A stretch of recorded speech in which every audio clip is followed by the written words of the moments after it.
Hey guys, welcome back to girl family food and vlog. Guys, मैं दोबारा आ गई हूँ अपने डेली रूटीन वर्क व्लॉग के साथ। गाइस, रोज की तरह आज भी मेरे दिन की शुरुआत तो हो गई थी सुबह 5 बजे से, क्योंकि मेरे बेटे की स्कूल की टाइमिंग सुबह 6:30 से 12:30 बजे की है। तो मुझे रोज ही सुबह 5 बजे से पहले पहले उठना ही पड़ता है। तो आज भी मैं सुबह 5 बजे उठ गई थी।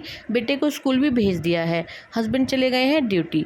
मैं उसके बाद का आपको सब कुछ दिखाने वाली हूँ। फिलहाल दोनों कमरों की जहाँ की भी चादर सेट करनी थी, सब झाड़ कर मैंने बिछा दी है। बेटे के स्कूल और हस्बैंड की ड्यूटी जाते ही सबसे पहले मैं चादरें झाड़कर बिछा लेती हूँ, यानी कि बेड संवारने का काम। और तुरंत बाद में ले आई हूँ झाड़ू। गाइस, ये मौसम चल रहा है गर्मी का, और वाकई में गर्मी इतनी ज्यादा पड़ रही है कि कूलर पंखे के आगे से उठने का मन ही नहीं करता। लेकिन क्या करें, गर्मी हो या सर्दी, ये सब काम तो करने ही है। ज़्यादा गर्मी होने की वजह से, आलस की वजह से हम कभी कभार एक दिन भी इसको स्किप कर दें, यानी झाड़ू पोछा डस्टिंग को स्किप कर दें, तो अगले ही दिन आपका काम आपको डबल हुआ मिलेगा। मेरा तो यही मानना है कि इस काम को मजबूरी से नहीं, खुशी से किया जाए। गाइस, अक्सर मेरी सासू माँ कहती हैं कि घर छोटा हो या बड़ा, प्रेजेंटेबल होना चाहिए। अचानक से जब आपके घर कोई आ जाए तो उसे आपका साफ सुथरा घर देख के खुशी तो हो ही, और वह आपसे प्रेरित भी हो। वैसे भी गाइस, मैंने यह एक्सपीरियंस किया है, कभी कोई प्रॉब्लम हो, कोई मजबूरी हो, तबीयत ठीक ना हो, जिसकी वजह से हम अपने घर में साफ सुथरा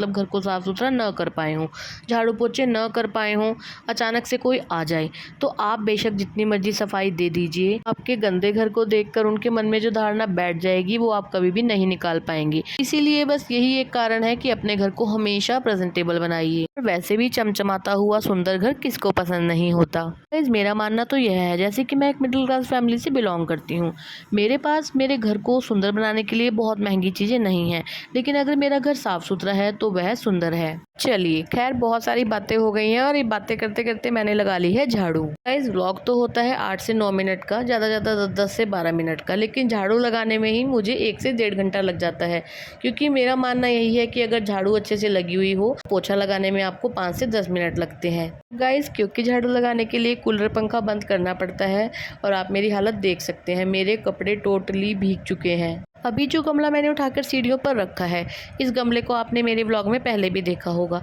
इसमें लगा हुआ था एरेका पाम, और आप मेरे व्लॉग्स में देखते भी होंगे अक्सर कि मैं पौधों की कितनी ज़्यादा केयर करती हूँ। इतनी केयर के बावजूद मेरा एरेका पाम का पौधा बिल्कुल सूख गया। मैंने एक साथ ही दोनों गमलों में एरेका पाम के पौधे लगाए थे, लेकिन पता नहीं क्यों एक पौधा बिल्कुल सूख गया।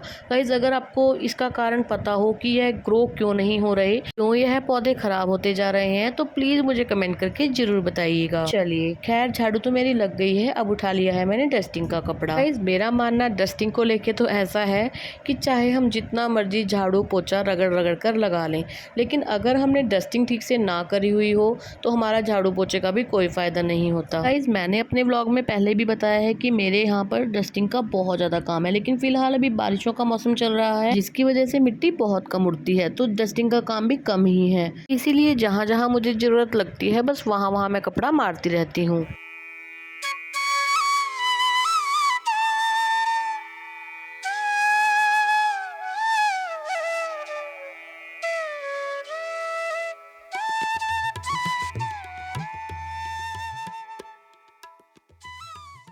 डस्टिंग का काम हो गया है ख़त्म, बस उसके बाद बचा था मेरे पास पोछा लगाने का काम।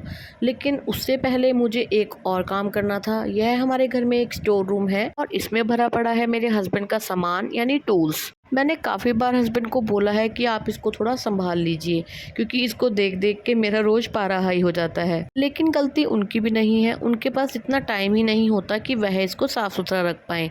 तो आज इसकी जिम्मेवारी भी मैंने ही ले ली है। यहाँ पर रखे कुछ सामान की जानकारी मुझे बिल्कुल भी नहीं है, लेकिन यहाँ मचे तूफान को देख देख कर रोज मेरा ब्लड प्रेशर हाई हो, इससे अच्छा है कि मैं जितना हो सके इसको समेट दूँ।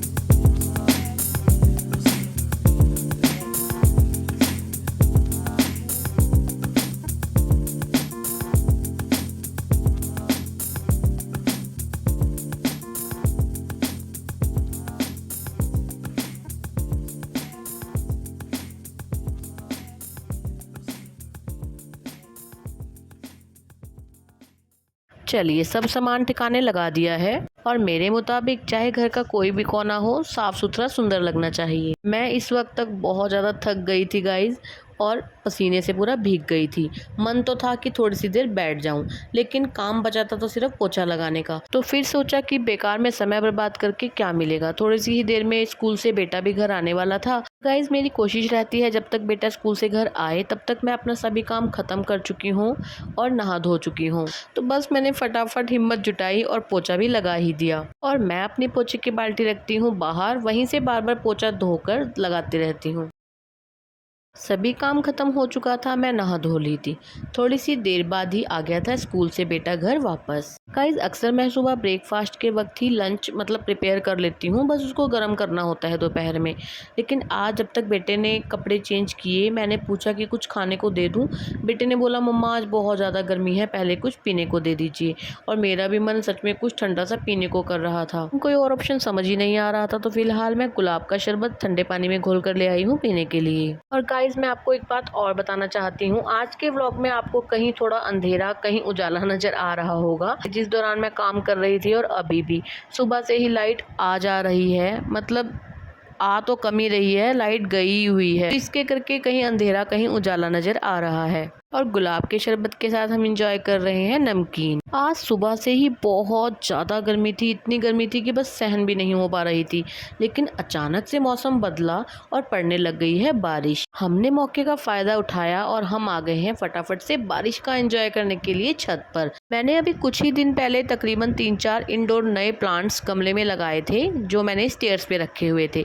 फिलहाल मैं फटाफट उनको भी बारिश में रख रही हूँ ताकि बारिश का एंजॉय वो पौधे भी कर पाएँ। बेटे ने कहा मम्मा कुछ अच्छा सा खाने को मन कर रहा है। मुझे याद आया पिछले ही कल हस्बैंड गुलाब जामुन और घेवर लेकर आए थे, क्यों ना बारिश में बैठ के गुलाब जामुन और घेवर का मजा लिया जाए। आपने अक्सर मेरे व्लॉग्स में देखा होगा, हमारी छत पर भी हैं 2 रूम्स जिनको हम बहुत ज़्यादा यूज़ नहीं करते। फिलहाल हमने रूम के अंदर ही मंजा बिछा लिया है, फोल्डिंग यानी जो भी आप कहते हैं बिछा लिया है, क्योंकि बाहर तो बहुत तेज़ बारिश आ रही है और अंदर ही बैठकर हम खाने पीने का एंजॉय कर रहे हैं। खाना पीना तो सब हो गया था। बेटे ने बोला बारिश आ रही है मम्मा चलो बारिश में भीगते हैं। लेकिन मुझे गाइस पानी में भीगना यानी बारिश में भीगना बहुत ज़्यादा पसंद नहीं है। मैंने बेटे को बोला मैं तो यहीं बैठे देखूंगी आपको, आप इंजॉय करो।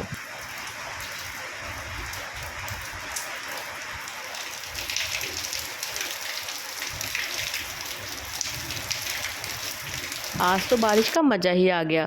फ़िलहाल थोड़ी सी देर पौधों को बारिश में रखने के बाद हमने वापस अंदर रख दिया था, क्योंकि इन पौधों को बहुत ज़्यादा पानी की ज़रूरत नहीं है। गाइस जितना मैं सुबह से गर्मी की वजह से परेशान हो रही थी, उतना ही बारिश ने मौसम को ठंडा कर दिया था। सच में मुझे तो मज़ा ही आ गया था बारिश को देख के। चलिए फ़िलहाल मैं अपने व्लॉग का एंड करती हूँ। हम थक हार आ गए थे नीचे और कुछ देर के लिए सो गए थे। बेटा तो अभी भी सोया हुआ है और मैं उठ चुकी हूँ। आपको मेरा ये व्लॉग कैसा लगा आप मुझे कमेंट करके ज़रूर बताइएगा। अगर थोड़ा सा भी अच्छा लगा हो तो प्लीज़ वीडियो को लाइक कीजिएगा, शेयर कीजिएगा। चैनल को सब्सक्राइब करना बिल्कुल भी मत भूलिएगा। मैं मिलती हूँ नेक्स्ट ब्लॉग में, तब तक के लिए good bye and take care.